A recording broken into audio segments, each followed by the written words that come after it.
नमस्कार दोस्तों, मैं रामचंद्र सुतार एक बार फिर से आप सभी का हमारी क्लास 2.0 के ऑनलाइन क्लास में स्वागत करता हूं। एक बार नहीं, हम आपका बार बार स्वागत करेंगे।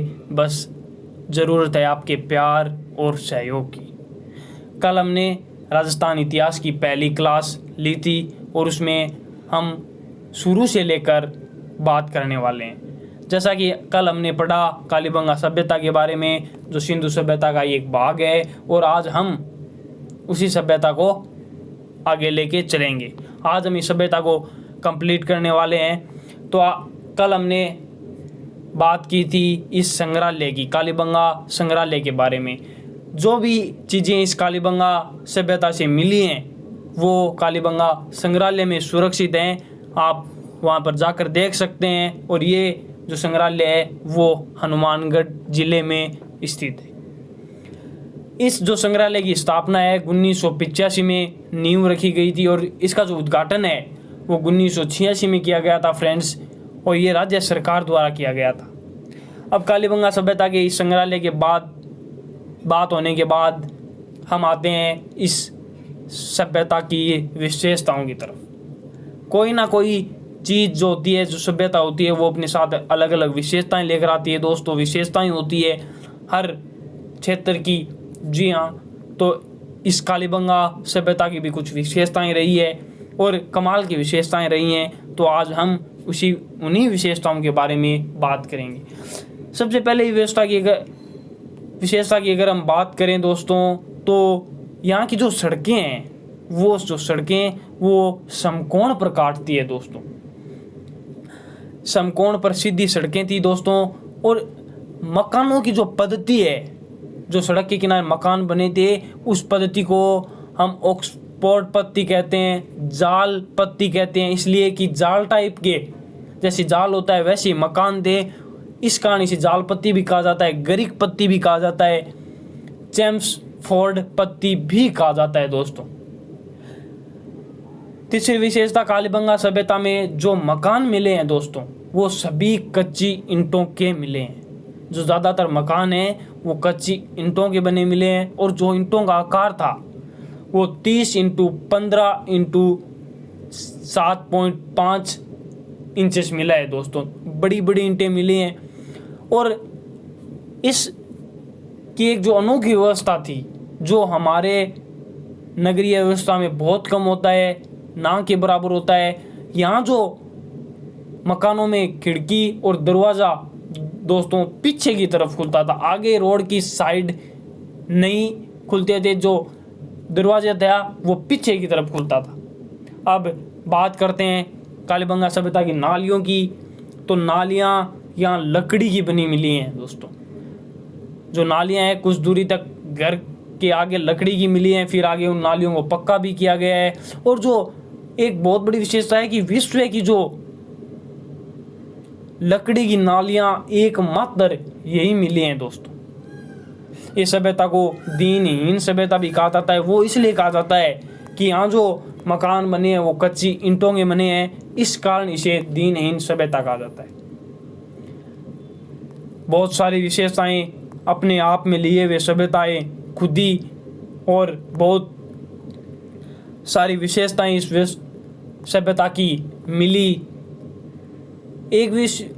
अगर हम विशेषता नंबर 7 की बात करें दोस्तों, तो विश्व के प्राचीनतम जुटे हुए खेत के प्रमाण, सबसे प्राचीन जो खेत के प्रमाण हैं वो कालीबंगा सभ्यता से ही मिले हैं दोस्तों। मतलब विश्व में इससे पुराना खेत, जोते हुए खेत के प्रमाण कहीं नहीं मिले। और कुछ बहुत, मैं जैसा कि पहले ही बात कर चुका हूँ, बहुत सारी विशेषताएं अपने आप में लिए हुए हैं कालीबंगा सभ्यता। विश्व में प्राचीनतम भूकंप के साक्ष्य इसी सभ्यता में मिले हैं, सबसे प्राचीन भूकंप के साक्ष्य। और इसका जो प्रमाण है भूकंप का, वो इस बात से लगा सकते हैं कि जो मकानों में आप हर दीवार पर दरारें देख सकते हैं। और कालीबंगा सभ्यता का विनाश का भूकंप भी एक बड़ा कारण बताया जाता है दोस्तों। अब अगर अब आगे विशेषताओं की बात करें तो ये जो लोग थे दोस्तों, कालीबंगा सभ्यता के जो लोग थे वो एक साथ 2 फसल बोते। ये भी यहाँ प्रमाण मिला है, जौ और गेहूं ये साथ में बोते थे दोस्तों। अब बात हम अगली विशेषता की करें तो यहाँ अग्नि कुंड भी मिले हैं, अग्नि वेदिकाएं बोल सकते हैं, यज्ञ कुंड भी मिले हैं। और यहाँ जो बलि प्रथा है वो विद्यमान थी, मतलब ये लोग बलि देने में विश्वास रखते थे। और ये जो सभ्यता थी दोस्तों, ये कोई ग्रामीण सभ्यता नहीं थी, पूरी तरह से सुसज्जित नगरीय व्यवस्था थी दोस्तों। अब आगे चलते हैं तो बात करते हैं जो विश्व के प्राचीनतम नगर हैं, वो प्राचीनतम नगर के प्रमाण यहीं से मिले हैं। यहाँ मूर्ति नहीं मिली है दोस्तों, ये मूर्ति पूजा में विश्वास नहीं रखते थे यहाँ के लोग। अब बात हम आगे करते हैं जीवन के अंतिम पड़ाव की, अंतिम संस्कार की। तो यहाँ समाधि प्रथा कह सकते हैं, अंतिम संस्कार कह सकते हैं। यहाँ पर 3 तरह से अंतिम संस्कार किया जाता था मित्रों। साथियों, पहला अंतिम संस्कार एक अंडाकार गड्ढा खोदकर जो मरा हुआ व्यक्ति था, मुख तो उत्तर की तरफ उसका किया जाता था, पैर दक्षिण की तरफ और मुंह ऊपर की तरफ करके उसे दफना दिया जाता था।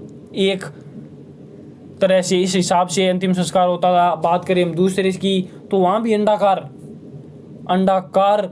गड्ढा खोदकर गोल मटोल दोस्तों एकदम से बांध कर और वहाँ दफना दिया जाता था। और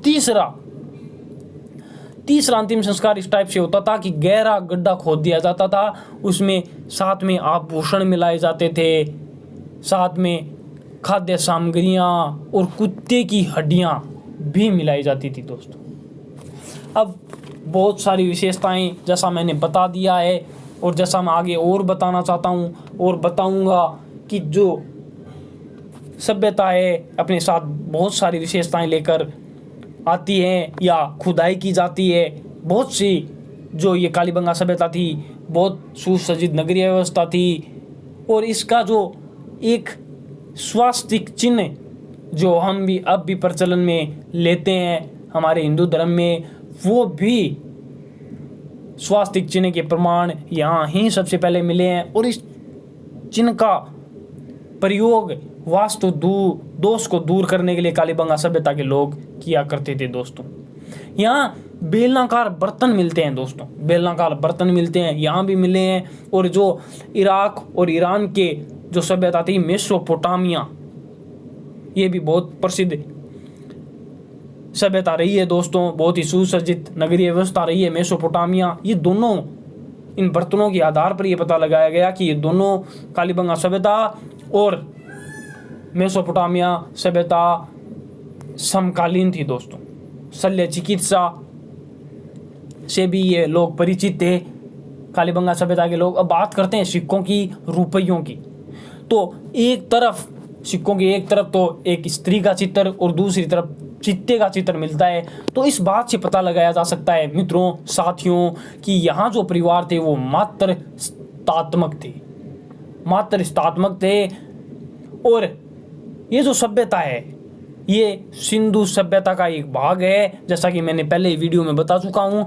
और अब सिंधु सभ्यता की कालीबंगा सभ्यता को तीसरी राजधानी कहा जाता है दोस्तों, तीसरी राजधानी कहा जाता है। और इनका जो व्यापार की बात करें, मध्य एशिया के साथ इनके व्यापार बहुत ज़्यादा मजबूत रहे हैं दोस्तों। इनके वहाँ एशिया से सामूहिक तंदूर का भी व्यापार होता था, जो ये लोग बहुत ज़्यादा प्रयोग करते थे।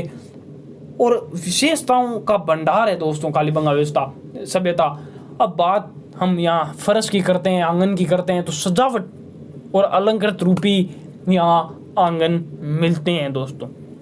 अब कुछ बात कर लेते हैं यहाँ से क्या क्या मिला है।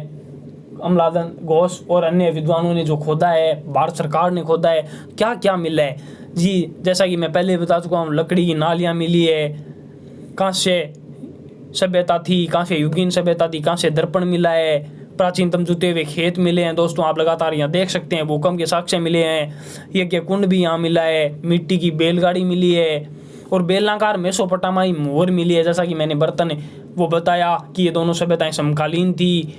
ताम्र पिन मिला है, तौल के बाट भी मिले हैं दोस्तों, हड्डी की सिलाइयाँ, मकानों में कच्ची ईंटों का प्रयोग, जैसा मैंने पहले बता चुका हूँ, सबसे पहले ये बताया। तो लगातार ये सभ्यताएं व्यवस्था बहुत सारी विशेषताएं अपने साथ लेकर हुई हैं, और मैं आप सभी से रिक्वेस्ट करना चाहूँगा कि मैं आपका प्यार और जो सहयोग है वो बनाए रखिएगा, बड़ों आशीर्वाद हम यही आशा करते हैं कि हमें ज़रूर मिलेगा। इस कंपटीशन के दौर में हम आपके लिए प्रयास करना चाहते हैं, तो आप अपना सपोर्ट लाइक, शेयर और सब्सक्राइब के ज़रिए ज़रूर दिखाएं, और हम आशा करते हैं आप ज़रूर करेंगे। और हम पर भी मैं आपको विश्वास दिलाना चाहूँगा कि बेहतर से बेहतर क्लासेस लेकर हम आपके साथ रोज़ हाजिर होते हैं, और मैं एक बार कुछ सिखाया जाए कि अगली क्लास के साथ आपसे फिर मिलूँगा दोस्तों कल इसी वक्त पर। आप अपना प्यार और स्नेह यूँ बनाए रखिएगा। आज की जो क्लास है वो कालीबंगा सभ्यता हम पूर्ण कर चुके हैं। कल बात करेंगे आहड़ सभ्यता की दोस्तों, आहड़ सभ्यता की बात करेंगे। कालीबंगा सभ्यता की पूरा जो एग्ज़ाम में लगभग प्रश्न आते हैं वो मैंने अब कवर करा दिया है दोस्तों। तो आप अपना प्यार और स्नेह बनाए रखिएगा। हमारे YouTube चैनल को सब्सक्राइब नहीं किया है तो कीजिए, फैमिली एंड फ्रेंड्स में ग्रुप में शेयर कर दीजिए, और लाइक का बटन दबा दीजिए और शेयर कर दीजिए, लाइक कीजिए, ताकि हमारा भी कॉन्फिडेंस बढ़े और हम आपके लिए लगातार चीज़ें बेहतर लेकर आएँ और बेहतर से बेहतर ले आने की पूरी कोशिश करेंगे। धन्यवाद दोस्तों।